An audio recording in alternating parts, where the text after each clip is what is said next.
예수 그리스도의 피, 그리고 유월절. 여러분, 유월절에 애굽에서 있었던 사건,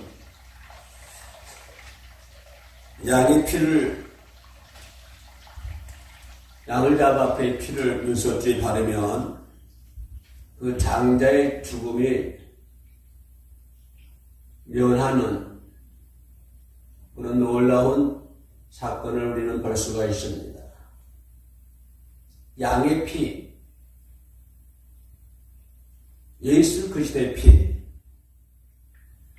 오늘 본문 마태복음 26장 26절로 보면 예수님께서 십자가를 지시는 날 밤에 주님께서 제자들과 함께 유월절 음식을 떼시는 장면이 상세하게 기록이 되어 있습니다.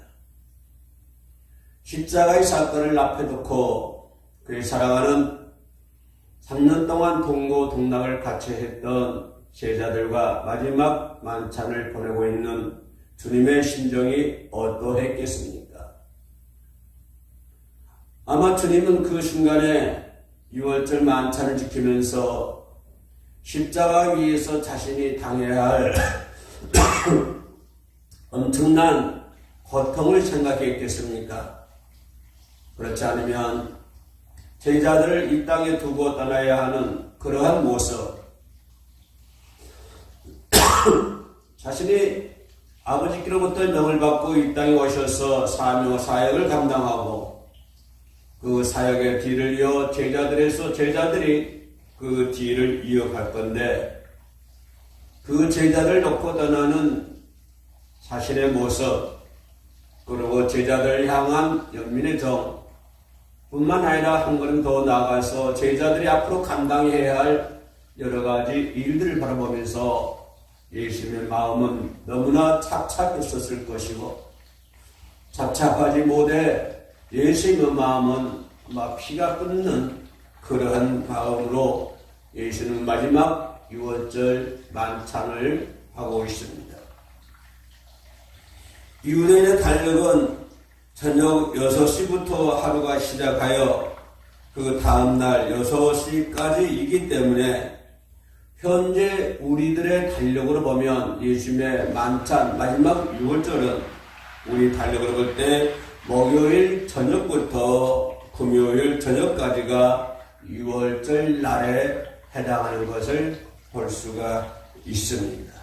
물론 좀 자세하게 상세하게 얘기할 수 있습니다만은 다음 기회에 나누도록 하고요. 유월절 절기에 목요일에 일반 유대인들처럼 예수님은 제자들과 유월절 음식을 다락방에서 나누는 것을 볼 수가 있습니다. 유월절은 어디서부터 유래가 되었습니까? 지금 마지막 만찬을 하고 있는 예수님께서 하고 계시는 유월절, 그 유월절 유래는 우리가 출애굽기 12장에서 그의 출발점을 찾아볼 수가 있습니다. 다시 말씀드리면 출애굽기 12장을 보면 유월절의 유래가 묘사되고 있는 것을 찾아볼 수 있습니다. 거기 보면 그 해는 이스라엘의 첫 해, 첫째 달로서 14일에 최초로 유월절 양을 먹었다라고 기록하고 있습니다. 이것은 뭐냐면 이는 애굽으로부터 구원을 기념하기 위한 그러한 절기인 것을 볼 수가 있습니다. 그래서 유월절을 하는 것은 이스라엘 민족이 애굽의 노예 생활에서 해방되었다기보다는 한 걸음 더 들어가서 하나님의 손길이 임해서 하나님에 의해서 그들이 구원을 받았다고 하는 그러한 것을 기념하기 위한 것이 유월절이라고 출애굽기 12장에서 말씀하는 것을 볼 수가 있습니다. 거기 보면 그들은 유월절에 양을 먹으며 무교봉과 쓴 나무를 먹는 것을 볼 수가 있습니다. 이때 유월절 양을 먹을 때 그들은 하는 행위가 있습니다. 어떠한 모습을 취해주고 있는데 그들이 유월절에 양을 잡아 먹을 때 허리에는 띠를 띠고 발에는 신을 신고 손에는 지팡이를 잡고 급히 유월절에 양을 먹은 것을 볼 수가 있습니다. 상상을 해보십시오. 그들이 유월절 절기 지킬 때 무교병을 먹고 쓴 나무를 먹었는데 그때 그들은 먹을 때 허리에 띠를 띠고 또한 신발을 신고 지팡이를 잡고 급히 유월절 양을 먹는 것을 볼 수가 있습니다. 우리는 이 모습 속에서 어떤 것을 상상해 볼 수가 있습니다. 그들은 무교병이라는 빵을 먹습니다. 그리고 쓴 나무를 먹습니다. 그리고 허리띠를 통에 맵니다. 그리고 신발을 신습니다. 그리고 지팡이를 잡습니다. 언제든지 출발할 수 있다고 하는 것보다도 또는 안전히 준비된 상태를 얘기하고 있습니다. 그들이 급히 먹는 것을 볼 수가 있습니다. 유월절 양의 피는 있는 자들의 집에 좌우에 문설주에 안방에 발라지게 되었고 거기는 머리와 다리와 내장을 다 불에 구워 먹되 아침까지는 남겨두지 않는 것을 볼 수가 있습니다. 만약에 거기가 남아있다고 한다면 아침이 되기 전에 그것을 하나도 남김없이 곧바로 불에 태워서 채를 만드는 것을 볼 수가 있습니다.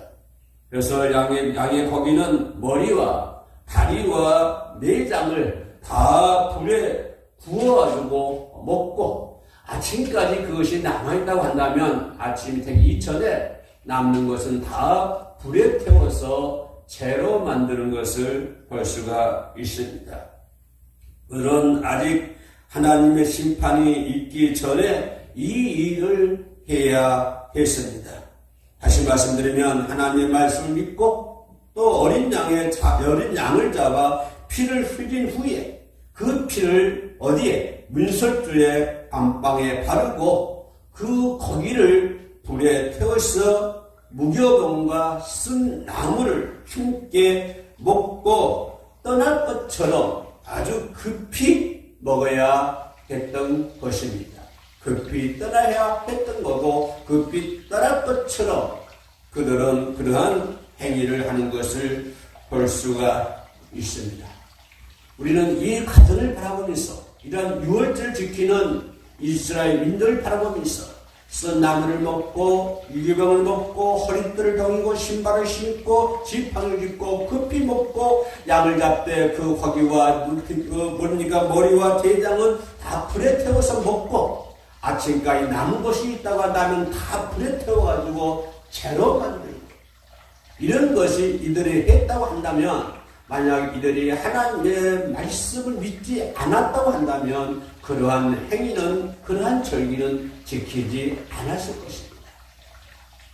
이들이 하나님의 말씀을 살아있는 말씀이고 천진만물을 창조하신 하나님의 말씀이기 때문에 그 말씀대로 그대로 순종하는 것을 볼 수가 있습니다.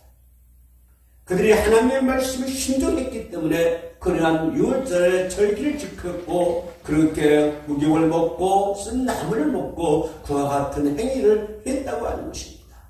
하나님을 믿었고 하나님의 말씀을 믿었기 때문에 그들은 그렇게 유월절에 절기를 지키는 것을 볼 수가 있습니다.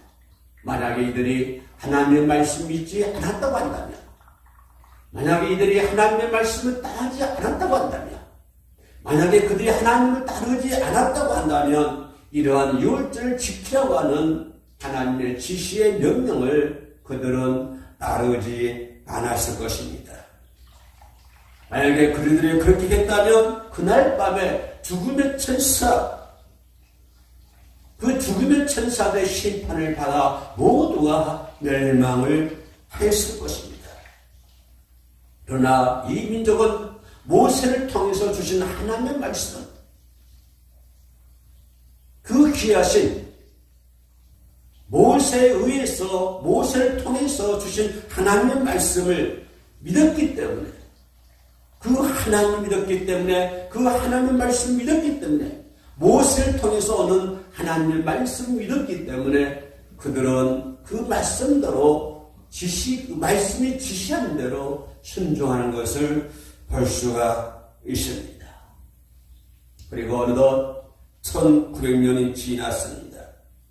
이제 예수께서는 십자가를 지시기 전에 마지막 유월절 만찬을 하시면서 떡과 포도주로 자신의 죽음을 기념하는 것을 오늘 본문에서 볼 수가 있습니다. 이것은 예수님의 십자가의 죽음은 유월절의 실체입니다. 예수의 피는 유월절의 실체입니다. 예수님의 죽음은 유월절의 실체입니다. 그리고 궁극적으로 그것을 성취한 것입니다. 예수님의 피는 성취한 것이고 예수님의 피는 쟁취한 것입니다. 예수의 피는 유월절의 실체입니다. 그러므로 십자가 이후로는 이러한 유월절 대신에 우리가 뭘 합니까? 성만찬을 하고 있지 않습니까? 그래서 예수의 피는 궁극적인 성취했기 때문에 오늘 저 여러분들이 하나님께 예배드릴 때 쓴 나무를 먹습니까? 무교병을 먹습니까? 허리띠를 동이고 신발을 신고 지팡이를 붙들고 급하게 음식의 유월절 지킵니까? 아닙니다. 예수님 피로 의해서 그것을 성취했기 때문에 우리는 이제 유월절 대신에 뭘 합니까? 성만찬을 하고 있지 않습니까? 유월절과 함께 나타난 사건은 10가지 재앙을 교도하여 하나님의 심판을 얘기합니다. 애굽에서 10가지 재앙을 내리지 않습니까? 하나님의 심판을 말하지 않습니까? 여러분, 구름기둥과 불기둥으로 이스라엘 민족을 인도하지 않습니까? 홍해가 갈라지지 않습니까? 하늘로부터 만나가 내리지 않습니까? 반석에서 터져 물이 나오지 않습니까? 그렇게 입어도 낡아지지 않냐는 옷, 그렇게 신어도 헤어지지 않는 신발, 그리고 하나님 약속의 땅 가나안에 들어가는 것이 아닙니까? 유월절은 이 엄청난 기적을 일으키지 않습니까? 놀라운 사건을 만들지 않습니까? 그렇다면 오늘 우리들이 대하고 있는 예수 그리스도께서 십자가에서 흘리신 피의 능력은 어떠하겠습니까? 그 구약시대의 어린 양의 피가 엄청난 기적을 일으키고 애굽의 10가지 재앙을 내리고 홍해를 갈라주고 위에서부터 만나가 내리고 반석이 터져서 물이 솟아나는 엄청난 놀라운 기사와 이적이 일어나는데, 그러나 실태적인 예수의 그리스도의 피가, 예수 그리스도의 피는 아처럼 어마어마한 역사를 만드는 것입니다. 오늘 우리가 예수 그리스도의 피를 대하고 있지 않습니까? 우리가 오늘 그 예수의 피를 우리가 만지지 않습니까? 그리고 그 예수의 피가 우리의 온 영혼을 덮치지 않습니까? 그 예수 그리스도의 피가 우리의 몸을 적시지 않습니까? 그 예수 그리스도의 피는 어마어마한 아주 놀라운 능력이 나타나는 것이고 권능이 나타나는 것입니다. 우리는 이 권능 속에 살고 있으며 이 피의 능력 속에 살고 있지 않습니까? 예수 그리스도의 보혈은 얼마나 엄청난 역사를 일으키고 있습니까? 어린 양의 보좌에 어린 양의 피, 그 애굽에서 어린 양을 잡아 그 피를 문설질 바를 때 엄청난 놀라운 어마어마한 사건들이 나타나지 않습니까? 구약에서도 애굽에서도 가나안의 광야에서도 엄청난 어마어마한 일들이 나타나고 있지 않습니까? 그렇다면 오늘 저 여러분, 예수께서 유월절 만찬하면서 제자들에게 따라주신 예수 그리스도의 피, 그러한 포도들을 주면서 이것은 나의 언약의 피라고 얘기하고 있습니다. 이것을 마시라고 얘기하고 있습니다. 그 피는 어떤 피입니까? 어마어마한 역사를 불러일으키는 그런 피의 능력이 아닙니까? 보혈은 그 피를 먹고 마시는 자, 그 그리스도의 사역을 믿는 자에게 어떤 역사를 일으킵니까? 놀라운 역사를 일으킨 줄로 믿습니다. 그 그리스도의 피가 저와 여러분들에게 어마어마한 큰 일들을, 큰 사건들을, 큰 능력들을 나타낼 줄로 믿습니다.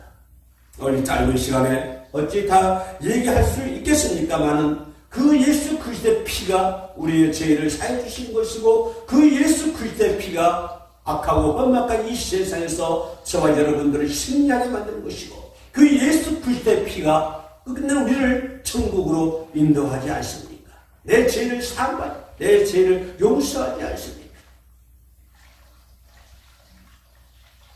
마가복음 16장 15절 16절에 너희는 온 천하에 다니며 만민에게 복음을 전파하라. 믿고 세례를 받는 사람은 구원을 얻을 것이요 믿지 않는 사람은 정죄를 받으리라. 예수 그리스도의 보혈은 하나님의 피이기 때문에 얼마든지 누구든지 어떠한 죄든지 무한하게 부르시며 무한하게 용서할 수 있습니다. 시대를 넘어서, 인종을 넘어서, 지역을 넘어서, 공간을 넘어서 많은 사람들의 죄를 용서해주고 많은 사람들의 구원시킬 수 있다고 하는 것입니다. 왜냐하면 예수 그리스도의 보혈은 바로 하나님의 피이기 때문에 그렇습니다. 예수께서는 평생 동안 음란한 삶을 살아온 우물가의 여인을 용서해 주셨고, 7 귀신 들린 막달라 마리아를 구원해 주셨고, 많은 죄를 지은 또 다른 여인들을 구원하여 주셨고, 로마 제국에 충성하며 권력으로 약자를 괴롭히던 백부장을 용서해 주셨고, 삭개오처럼 다른 사람을 착취하여 부자가 된 악인도 예수님은 용서해 주시고, 평생 살인하며 악행하던 십자가 옆에 강도도 예수님께서는 용서해 주셨습니다. 그 피를 마시는 자, 이것은 제 사함을 얻게 하려고 많은 사람을 위하여 흘리는 다 나의 피, 곧 언약의 피니라. 또 잔을 가지사 감사 기도를 하시고 그들에게 주시며 이르시되 너희가 다 이것을 마시라.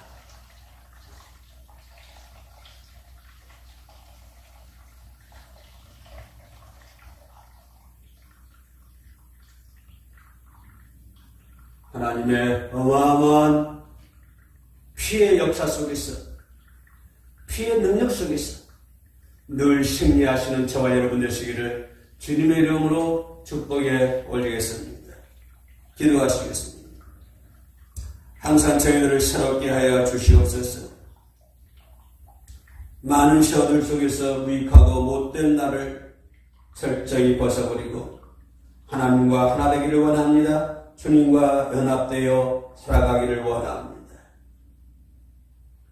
주님이 주신 귀한 생명을 안고 내 심장을 가진 하나님의 사람으로서 더욱더 철저하게 믿음의 생활을 할 수 있도록 도와주옵소서.